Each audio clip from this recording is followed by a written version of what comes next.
Hello and welcome back to the Passport Crime Podcast. I'm Oakley, your host, and this is part 2 of our 4-part investigation into one of the most iconic and heartbreaking stories of the 20th century. This is Behind the Tiara: Scandal, Silence and Survival, Part 2. But before we begin, a quick disclaimer. As always, this podcast discusses themes of surveillance, psychological manipulation, and media exploitation. Listener discretion is advised. All quotes and accounts are sourced from verified public records, interviews, and published biographies. Last time we explored the early years of Diana's marriage, the isolation, the surveillance, and the emotional toll of being cast a royal symbol rather than just a human being. But Diana was never passive. Beneath the public smiles and carefully curated appearances, she was documenting, resisting, and preparing to reclaim her voice. By the early 1990s, Diana's rebellion had begun. Not with a press conference, but with a whisper.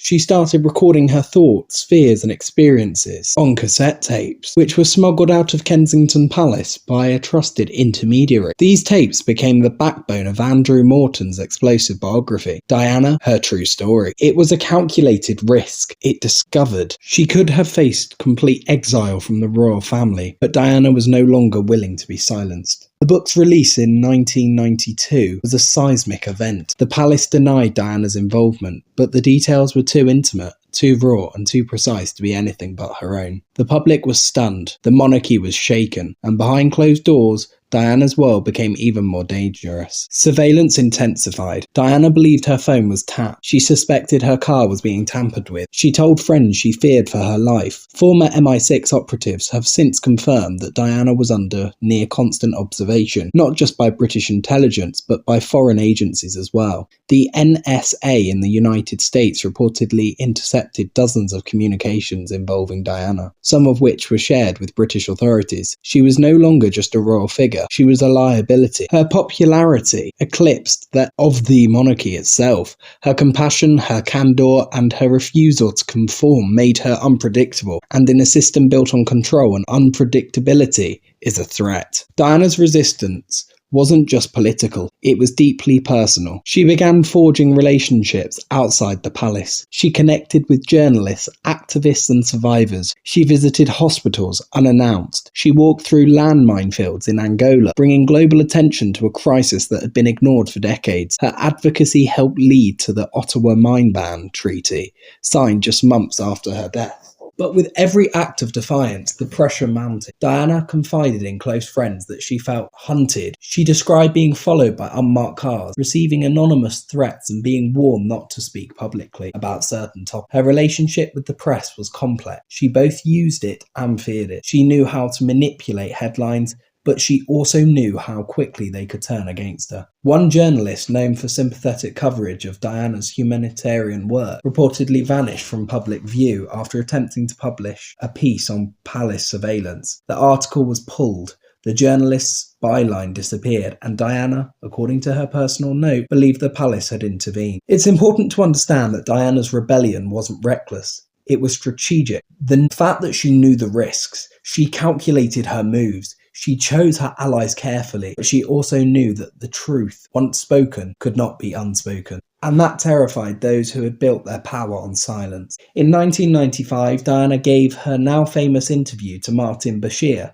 on the BBC's Panorama. She spoke candidly about her marriage, her mental health, and her isolation. There were 3 of us in this marriage, she said, so it was a bit crowded. The interview was watched by over 22 million people. It was a moment of clarity, vulnerability, and quiet rage. Even that interview was later tainted in 2021. An independent investigation revealed that Bashir had used deceitful tactics to gain Diana's trust, falsified bank statements, manipulated documents, and pressure. The BBC apologised.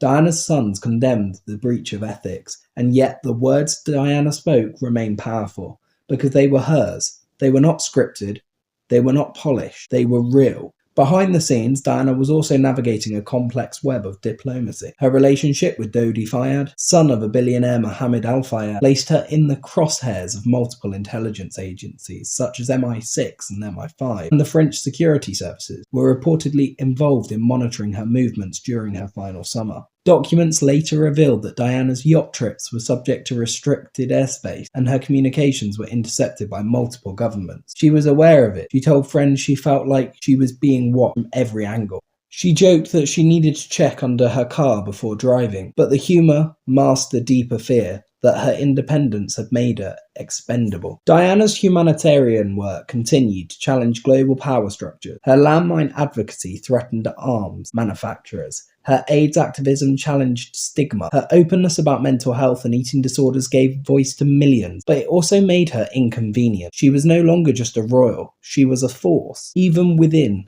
her own security detail. Loyalties were divided, some officers were sympathetic, others were reporting back to palace officials. Diana began requesting private protection outside of royal channels. She wanted autonomy, she wanted safety, but she also knew that true safety in her world was an illusion. She once said, "I'm not a political figure, I'm a humanitarian, but they treat me like I'm dangerous." That quote, tucked into a private letter, reveals the tension between the public image and the private reality. Diana was not trying to dismantle the monarchy, but she was trying to survive it. In this episode, we've explored the escalation of surveillance, the manipulation of media, and the consequences of speaking truth to power. Diana's resistance was not just a personal journey, it was a public reckoning. She exposed the cracks in an institution that had long been shielded from scrutiny, and she paid the price for it. In part 3, Diana escapes the palace's grip. Her voice grows louder, but the backlash becomes brutal, and justice remains elusive. Until then, stay curious, stay critical, and remember, behind every crown, there's a story waiting to be told. And if you haven't already, please like and subscribe. And don't forget to check out our Instagram at the Passport to Crime Podcast. Thanks for listening to the Passport to Crime Podcast. I'll see you in part 3.